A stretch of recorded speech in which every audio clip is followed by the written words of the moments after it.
Today, I want to talk about why I am taking on this challenge in a little bit more detail and how you might be able to become a little bit more intentional through a very similar process.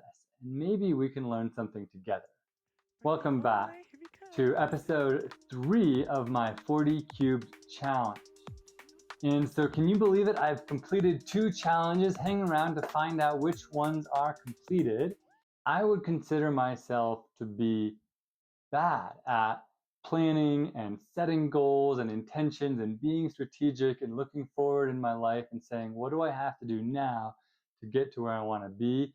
And how do I want to spend my time in such a way that aligns with my values and who I want to be long term? So at the beginning of the year, I did this cool online workshop, and one of the guest lecturers was, I'm going to have to look and see, Anne-Laure Le Cunff. And she came on and talked about her book, Tiny Experiments, and it really resonated for me. And so I realized after doing it that basically setting up these 40 cubed challenges was like setting up 40 tiny experiments. What those tiny experiments are a way to explore a slightly different way of being. And so think about areas in your life where you might be able to explore behavior change. Do you want to try it on for size and do enough that you can see what life would be like with this new habit built in, with this goal expanded, but you haven't committed yourself to it? I think something that I definitely do that maybe you can relate to is that I see something, I get excited, I start working on it. I don't set a firm commitment to it in terms of time frame, in terms of how long I'm going to pursue this new thing. I just get excited. I think I'm going to be excited about it. In the moment, it feels like I'm going to be excited about it forever. This is my new thing. And I'm definitely very prone to that. And so I jump in, I start doing the new thing, and then my energy fizzles. And it kind of grinds my gears because on some level I kind of committed to getting better at that or doing more of that, doing that thing more consistently. But then I don't really follow through. And so I realized that I become an internally inconsistent person. And where it really rubs is if you do that enough, and I definitely found that to be true for myself, I stop losing trust in myself.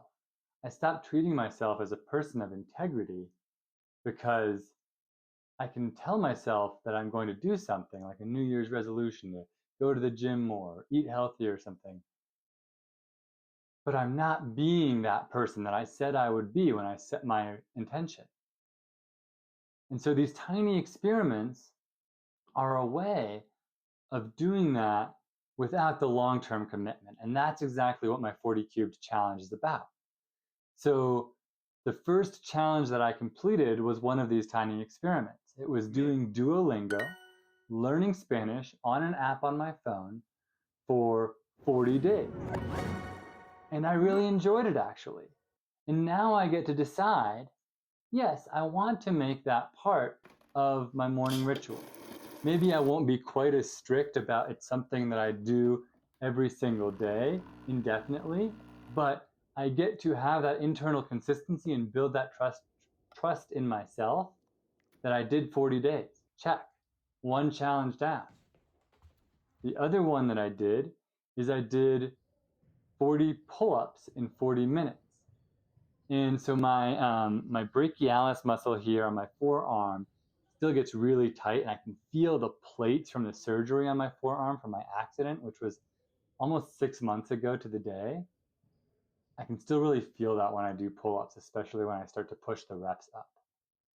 And so I completed that challenge yesterday in the gym, 2 in one day, really cool. And I did it in sets of 3. And so that's the thing I'm not super proud of. I wish I could do more pull-ups in a row right now. And so I just had to do lots of sets of only 3 and then down to 2 reps towards the end. And I think I can do better over time. But again, I wanted to start with a tiny experiment of seeing if I could push myself in that regard. And that felt like a good challenge that wasn't overdoing it. At the time that I set that challenge, I only could do a single pull-up at a time. And even that felt uncomfortable. And so it felt like a stretch to be able to get to a point where I could do 40 in just a 40-minute time span. So consider for yourself, where can you apply one of those tiny experiments? Go out and grab the book. It's not an expensive book. That's of interest to you.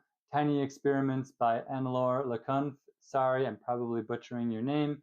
And see if that's an approach that might work for you, right? As someone who isn't super attracted to setting these grandiose goals, a tiny experiment and being able to have that trust building experience of accomplishing the tiny experiment and then being able to decide if I want to scale up feels a lot more attainable than having these big, long, lofty goals.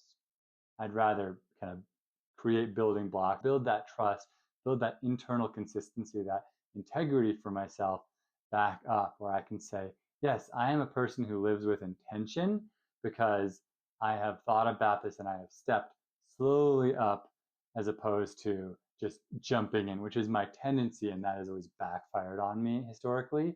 Please like and subscribe. And also, if you want to catch up on where this 40 cubed challenge start, watch this video for episode 1 or the one below it, episode 2.